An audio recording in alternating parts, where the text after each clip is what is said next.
Hello friends, मैं सब सूरज।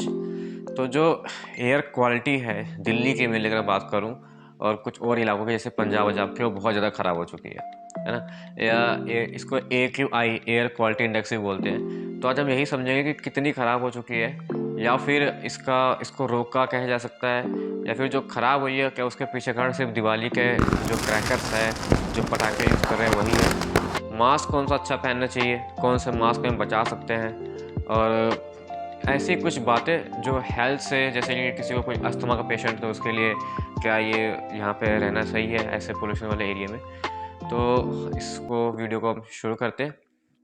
AQI level यानी कि एयर क्वालिटी इंडेक्स, अगर मैं दिल्ली की बात करूं तो अभी फ़िलहाल में जो दिवाली है उससे पहले की बात करता हूं। अगर दिवाली से पहले की तो भी AQI दिल्ली का बहुत ही ज़्यादा ख़राब था। मेनली 100 से 150 अगर एयर क्वालिटी मानी जाए। गूगल पे आप सर्च कर सकते हो air quality index of Delhi, है ना, तो वो अपने आप लिखा हुआ आता है। तो अगर दिवाली से पहले की बात करूं तो भी बहुत ही ज़्यादा था। नॉर्मल AQI 100 से 150 तक होता है, जहाँ पे हम इजीली सांस ले सकते हैं, बिना मास्क के अच्छे से रह सकते हैं।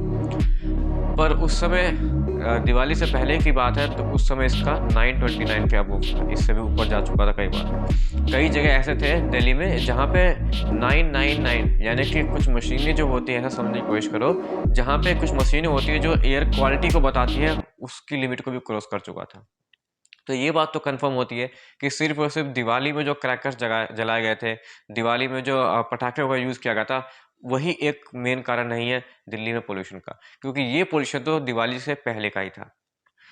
दूसरी बात ये कि ये जो मेनली जो पार्टिकल्स होते हैं जिससे एयर क्वालिटी खराब हो रही है, ये है क्या, पोल्यूशन है क्या ये? तो इसके अंदर कुछ ऐसे पार्टिकल्स होते हैं, बिल्कुल माइनर पार्टिकल्स, पीएम 2.5 का, पीएम पिकोमीटर का 2.5, मतलब इतने छोटे पार्टिकल्स, बहुत ज़्यादा छोटे पार्टिकल्स, मतलब एक बाल है आपका, उस बाल से भी छोटा सा जो पतला हो, उस तरह का पार्टिकल होता है ये।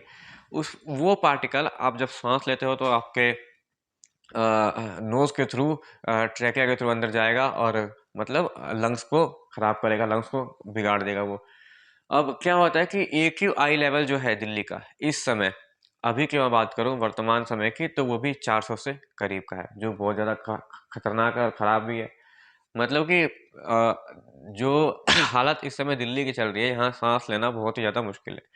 नॉर्मली अगर कोई अभी इस समय दिल्ली में सांस ले रहा है तो 25 से 30 सिगरेट पीने के बराबर है, चाहे वो पी रहा हो चाहे ना पी रहा हो, तो उसके लिए तो और भी अच्छी बात है, उसने 25-30 पी ली। तो मतलब ये जो हम बात कर रहे हैं एयर क्वालिटी की दिल्ली की, तो इसके पीछे सिर्फ और सिर्फ पटाखों या फिर क्रैकर्स ही नहीं है दिवाली के, जिसके ऊपर बार बार गवर्नमेंट बोली जा रही है कि इसको बंद करो। और भी चीज़ें होती हैं, वॉर भी होते हैं। ये भी इजराइल का वॉर चल रहा था, फंक्शन वेडिंग होती है, ये सब तो पोल्यूशन के सभी कारण है। एक किसी फैक्टर को लेके हम पॉइंट आउट नहीं कर सकते कि इसको निकाल दो, यही एक कारण है मेनली। दिल्ली सरकार फिर भी हर तरह से कोशिश कर रही है। पंजाब जो है, बहुत सारे जैसे नासा की सैटेलाइट्स जो है वो देखती है कि किस जगह पे कितना ज़्यादा पोल्यूशन है, किस जगह पे कितना ज़्यादा आग जलाई हुई है। तो उसने पॉइंट आउट किया है कि जो पंजाब का एरिया है वहाँ पे बहुत ज़्यादा पोल्यूशन है।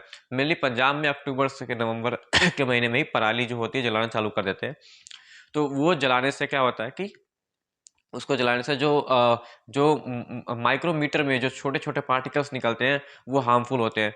तो वहाँ का इंडिकेशन हमारे यहाँ आ रहा है। जो दिल्ली सरकार की जो एनवायरनमेंट का जो मैनेजमेंट करते हैं, उन्होंने बताया कि इसका रीज़न पंजाब नहीं है, इसका रीज़न यूपी, बिहार के जो पराली है, वहाँ के किसानों का कारण है। तो वो तो मतलब एक-दूसरे को मतलब रेफर कर रहे थे कि ये काम इसने किया, हमने नहीं किया, इस तरह का। पर जो डाटा है, जो नासा की सैटेलाइट बता रही है, उसके हिसाब से पंजाब में बहुत ज़्यादा बुरा हालत है। अभी पंजाब का भी बहुत ज़्यादा एयर क्वालिटी इंडेक्स खराब है इस हिसाब से तो। दूसरी बात ये कि ये जो एयर क्वालिटी है, ये तो फिर क्या किसानों की गलती है यहाँ पे? क्या किसान पराली जलाना छोड़ दे? ये मैनेजमेंट जो थी इस तरह की थी कि शुरू में कोई भी मेनली जो व्हीट, गेहूँ या फिर जो चावल, धान जो होता है, उन्हीं दोनों की परालियों को ज़्यादा जलाया जाता है। तो इसमें पहले तो था कि किसान अपनी मर्ज़ी से एक टाइम इंटरवल के ऊपर दोनों को उगा सकते थे, साथ में थोड़ा सीज़न के हिसाब से उगा सकते थे। पर अब जो गवर्नमेंट द्वारा स्कीम के द्वारा उसको उगाने के बीच में जो टाइम इंटरवल रखा गया है वो बहुत कम रखा गया है।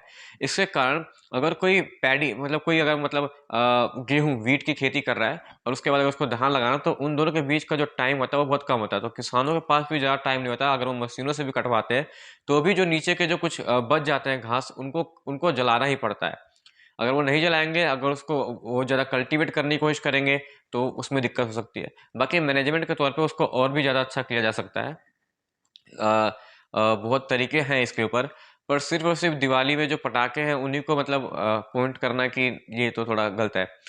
बाकी दिल्ली सरकार हर समय कोशिश कर रही है कि जितने भी पॉल्यूशन के कारण हैं, उनको कम किया जा सके। जैसे कि डीज़ल वाली जो जनरेटर्स चल रहे हैं, जो ट्रांसपोर्ट है, मेनली ट्रांसपोर्ट और जो ट्रांसपोर्ट व्हीकल्स हैं और जो इंडस्ट्रियल एरियाज़ हैं, और इन्हीं सब चीज़ों को मेनली जो ज़्यादा परसेंटेज में पोल्यूशन को क्रिएट कर रहे हैं, वो यही सब चीज़ें हैं। जो चीज़ें बर्न की जा रही हैं, जलाने में इसमें कोई खर्च नहीं लगता, और हम इसको बाहर लेबर खर्च और ट्रांसपोर्ट खर्च लगता है। बर्न की जा रही मतलब जो वेस्ट बर्न, जो वेस्ट को जलाया जाता है, जो ट्रांसपोर्ट किया जाता है, ट्रांसपोर्टेशन का जो व्हीकल्स है, उन्हीं के द्वारा ज़्यादातर परसेंटेज में ये पोल्यूशन निकल रहे हैं। 70 लाख के करीब हर मतलब पूरे वर्ल्ड ओवर का जो डाटा हुआ था, वो 70 लाख के करीब एयर पोल्यूशन के कारण लोग मर जाते हैं। उसमें से इंडिया को बहुत ज़्यादा सचेत होना चाहिए, क्योंकि इंडिया के ओनली इंडिया के 24 लाख के करीब लोगों की डेथ हो जाती है एयर पोल्यूशन के कारण। जो लोग अस्थमा या फिर किसी भी तरह की लंग डिजीज से पहले से सफ़र कर रहे हैं, पहले से पीड़ित है, तो उनके लिए और भी ज़्यादा खतरनाक है ऐसे इन्वायरमेंट में रहना, दिल्ली जैसे शहरों में रहना। क्योंकि यहाँ पे क्योंकि अस्थमा या फिर कोई भी जो लंग डिजीज है, वो मेनली एयर के प्रभाव से एक एलर्जी का कारण होता है। तो उसमें बहुत ज़्यादा दिक्कत हो सकती है उन पेशेंट्स को, तो अपने घर में ही रहे। अब बात करते हैं हम बचाव कैसे कर सकते हैं और मास्क कौन से पहनने चाहिए हमें। तो जनरली जो मास्क बहुत तरह के आते हैं, सर्जिकल मास्क जो 2-3 रुपए 5 रुपए का आ जाता है, जो डॉक्टर्स मेनली कैरी करते हैं, है ना।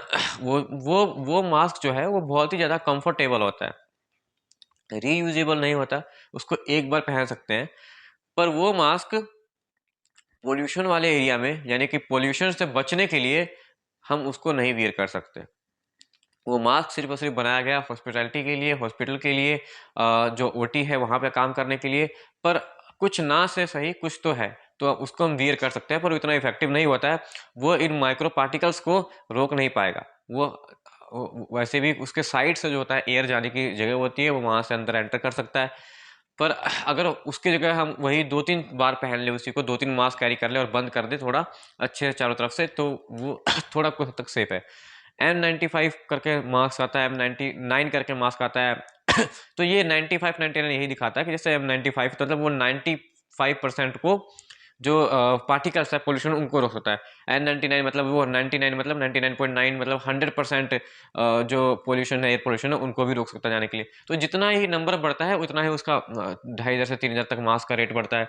मेनली N95 जो है 250 से 600 तक के बीच का रेंज आता है। तो इस बीच के रेंज को अगर वियर करें तो ज़्यादा कंफर्टेबल होता है। ऊपर इसमें ग्रिप होती है, उस ग्रिप से नोक जो होती है वो क्लोज आती है और चारों तरफ से कवर हो जाता है। तो उसमें हम सिर्फ मास्क के द्वारा ही सांस लेते हैं, तो उससे बहुत ज़्यादा फर्क पड़ता है और हम पोल्यूशन से बचते हैं। जनरली उस मास्क को सभी वियर नहीं कर सकते, छोटे बच्चे हैं वो नहीं वियर कर सकते, वो बार बार निकाल देंगे, इरिटेट हो जाएंगे। जो अस्थमा से पेशेंट सफ़र कर रहे हैं फिर लंग डिजीज से, तो वो भी इसी के अंदर एक डिस्कम्फर्ट फील करेंगे, है ना, उनको घुटन महसूस होगी और वो भी निकाल देंगे।